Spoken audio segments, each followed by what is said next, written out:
Muito bem, muito bem, muito bem. Queridos e queridas herméticos, aqui estamos, né? Hoje um mago veio com a sua capa poderosa, seu símbolo de poder, né? Para adentrar a força do arquétipo, ok? E o tema de hoje é uma questão muito interessante, tá? Uma das coisas mais perguntadas no tarô, qualquer pessoa que se consulta com o tarô ou que trabalha com o tarô vai te responder, muito dificilmente vai dizer que não é. Coisas sobre amor. Tá? Amor e relacionamentos são das coisas mais impactantes, das coisas que mais se perguntam em entendimento de tarô, seja para você mesmo, com seus amigos, ou pagando uma consulta com alguém. E aí, a gente tem sempre vários meandros, várias nuances que quer saber. Uma das coisas que mais comuns de acontecerem é quando acontece a situação de tarô falar que vem alguém, a pessoa vai voltar, vai chegar alguém, vai aparecer alguém, e não vem ninguém. E aí? O que fazer quando não aparece a pessoa que disseram que o tarô disse que ia vir ou que ia voltar, né? Falou que ia chegar até o mês seguinte, não apareceu ninguém, não chegou ninguém. O que que isso significa? Vamos lá. Primeira coisa que a gente vai fazer entendimento é: o tarô não é uma sentença fechada, gente. Ele é uma leitura que você faz naquele momento de acordo com o que a pessoa está vibrando na sua ação, na sua crença, nas suas atitudes e suas intenções. Tá? Então, assim, você não pode nunca dizer que o tarô fez uma leitura que é impossível de falhas. Até porque alguém nesse plano encarnado que falar eu nunca falho, nunca erro e jamais terei qualquer tipo de erro, me ensina a fórmula mágica porque eu gostaria de saber. Né? Ou tomaria cuidado com essa pessoa, porque pode ser um charlatão que quer te vender algum tipo de coisa que ela mesma não pode comprovar. Ok? Vamos lá. A primeira possibilidade você tem que ter a seguinte condição. A pessoa que leu pode ter lido errado. Ok? Isso faz parte da vida, né? Pessoas podem errar, médicos podem errar, advogados podem errar, tá? Enfermeiras podem errar, cozinheiras podem errar, porque um tarólogo também não poderia, ok? Então vamos aqui colocar a seguinte condição, né? Só porque você pagou um advogado para tentar livrar você de um processo que colocaram aí, ele vai automaticamente conseguir provar e vencer e fazer você não ser derrotado e não ter que pagar o processo? Não. Você desconfia de uma doença, descobre que tem uma doença grave e vai fazer uma consulta com um melhor especialista. Só porque você está pagando o tratamento e as consultas caras que ele vai cobrar, você necessariamente vai ser alguém que vai ficar plenamente curado daquela doença? Não. Você pagou o melhor cozinheiro do mundo e não quer dizer que ele não possa, sem querer, colocar uma mão errada num sal, mais açúcar, esquecer um tempero, passar um pouco do tempo, não é? Então, o que é a diferença de você fazer uma consulta com alguém que é especialista e alguém que não é? É você pagar, você está confiando que a experiência daquela pessoa tenha mais assertividade do que possibilidade de erros. Mas não existe como alguém falar assim, o 100% das vezes acerto, ok? Não tem como. Sendo que aqui, falando de uma coisa que não é nem técnica pura e simplesmente, né? O cozinheiro sabe que ele tem um tempo de cozimento, tem a proporção de ingredientes e temperos que ele vai usar. Mas o tarólogo, ele tem a leitura dos arquétipos e o momento. E esse é o ponto importante aqui. O momento que o consulente se encontra pode mudar depois que ele faz o entendimento de tarô. E ele pode ser alguém que está mais convicto, crente, esperançoso e confiante naquilo, o que faz ele soltar, a famosa questão do soltar, com mais facilidade, e aí as coisas acontecem até se bobear antes do que foi previsto, ou pode ficar uma pessoa completamente alheia, avessa, sentir raiva, sentir ansiedade, ficar desesperada, desesperado, querendo que aquilo aconteça para ontem, e aí ele acaba não liberando a situação e faz com que a condição que mude para que não aconteça aquilo, porque ele mudou sua perspectiva em relação àquela questão, ou que fique cada vez mais atrasando o processo, cada vez mais atrasando o processo. E amor é uma situação que não depende só do consulente, tá? É uma questão, às vezes, difícil de aceitar para algumas pessoas que se consultam com tarô. Mas quando você fala de perguntas de amor, gente, não depende só de você. Vai depender da boa vontade, do livre-arbítrio, do interesse e da conexão de uma outra pessoa em relação a você. E isso você não tem controle. Não tem como controlar. Né? Então, quando a gente faz uma leitura com tarô para amor, e aparece a predisposição de chegar a alguém com uma carta como o mundo, o mago, por exemplo, quer dizer que aquela pessoa ou uma pessoa está na mesma sintonia que você naquele momento que a leitura é feita E existe, sim, um envezamento, um emparelhamento energético e vibracional para que você e aquela pessoa se conectem, tá ok? Aquele momento pode se manter da sua parte com toda a perfeição e todo o esmero possível. E aí, a outra pessoa, que é uma pessoa que você pode estar querendo voltar, ou uma pessoa que você ainda vai conhecer, pode, por questões particulares da vida dela, que você não tem acesso, você não tem controle, você não tem como impedir ou mudar, fazer escolhas diferentes. Se a pessoa viu que ela vai encontrar fulano daqui a um mês, mas o fulano de repente teve alguma situação na vida particular dele, que alguém morreu e ele teve que mudar-se para um outro estado para cuidar de herança que ele tem a receber. A situação pode mudar, pode ficar diferente, tá?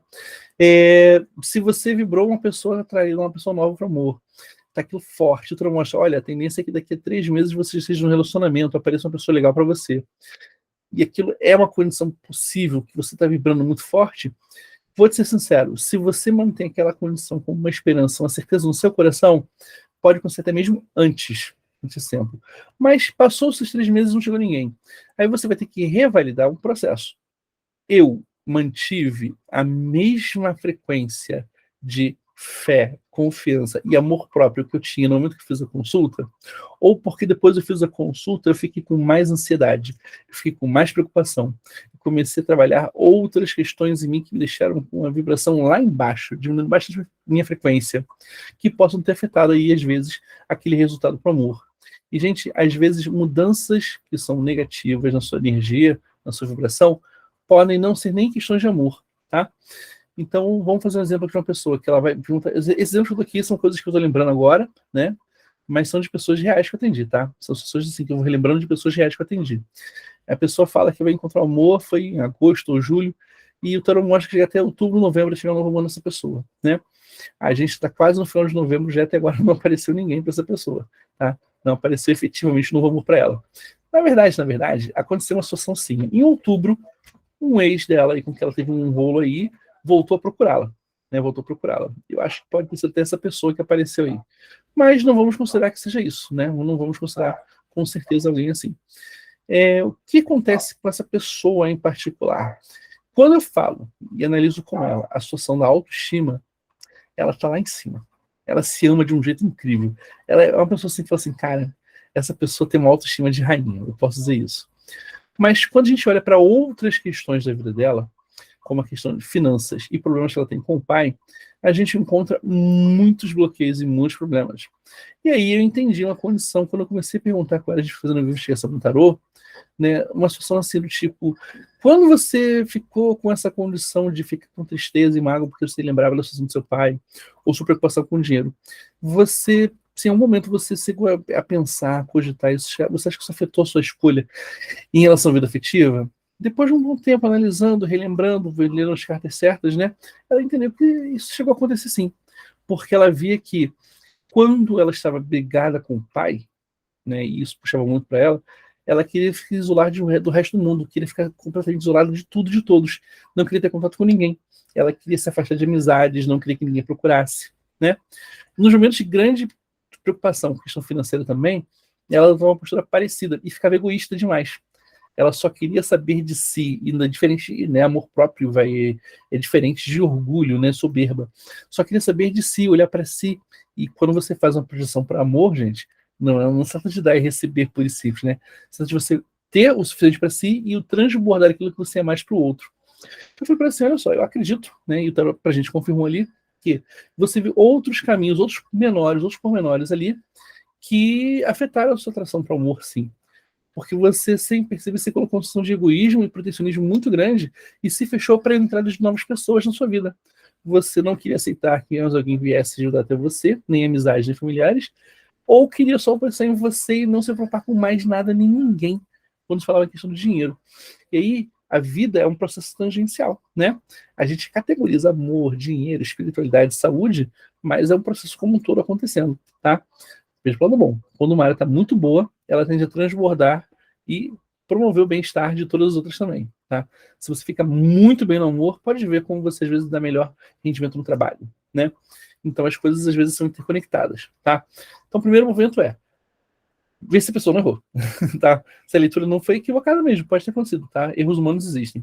Segundo, entender no processo como você esteve em relação ao seu próprio bem-estar, sua autoestima, não só no amor, mas em relação a outras áreas da sua vida. Tá legal? Porque você pode, sem querer, ter tirado uma vibração que estava elevada em relação àquilo e colocado um nível mais baixo por influências de outras áreas da sua vida, tá? O terceiro ponto é, se for mais alguém específico, assim, que aquela pessoa vai voltar, aí você pode averiguar o terceiro ponto de forma mais fácil. Se tiver acesso, se você puder, tenta entender se aquela pessoa na vida dela não teve condições que não permitiam ela ter uma vida afetiva, nem com você, nem com ninguém. Isso pode acontecer, tá, gente? Como eu falei, né? O outro pode fazer escolhas diferentes. Você falou que ele ia voltar daqui a 3 meses, né? Traga o seu amor de volta em 3 dias. Ele ia voltar daqui a 3 meses. Passaram os 3 meses e ele não voltou. Ou pior, tá com outra pessoa. Gente, você não pode controlar a vontade do outro. Não cai nessa. E é em cima dessa certeza falsa, dessa premissa, desse desespero, que existe muita venda de charlatão por aí de trabalho de amarração amorosa, tá? Aquela condição do eu vou fazer ele voltar em 3 dias, porque o meu trabalho é infalível, o trabalho espiritual é infalível. Aí vem de amarração e o caramba 4 por aí. Só que você nunca vai conseguir comprovar. Aí se a pessoa não vem, foi falta de fé sua, foi falta de merecimento, você não fez um trabalho bem feito, a gente poderia fazer um trabalho melhor para poder aprofundar, né? E você cai aí num enraizamento de entrega de dinheiro em prol de uma coisa que pode nunca acontecer, né? É uma questão a pensar, tá? Então, como lidar da melhor forma em relação a questões do amor? Se você viu que você quer um relacionamento bom, agradável, suficientemente louvável para você, sempre analisando o que você precisa fazer, como você está vibrando, o que fazer para melhorar a sua vibração e atração em relação àquilo, e que erros você tem que limpar ou consertar em si mesmo. É simples assim, porque eu posso controlar a mim, mas não o outro. Eu posso dizer o que eu preciso melhorar e agir em cima de mim, mas não em relação ao outro. Jamais, tá? Jamais. Essa é a nossa lição para hoje, ok? A gente vai ficando por aqui, porque eu tenho que fazer minha atividade aqui exclusiva com o pessoal da minha lista VIP maravilhosa em relação ao tarô, porque eu quero que eles falem comigo sobre o que a gente deve fazer ou não nessas situações de cada um deles. É isso. Clica aqui no sininho, né? Se inscreve no canal e se você gostou, compartilhe com aquela sua amiga que também precisa entender quando, como e por que às vezes a leitura para o amor pode não ter funcionado. Tá bom? É isso.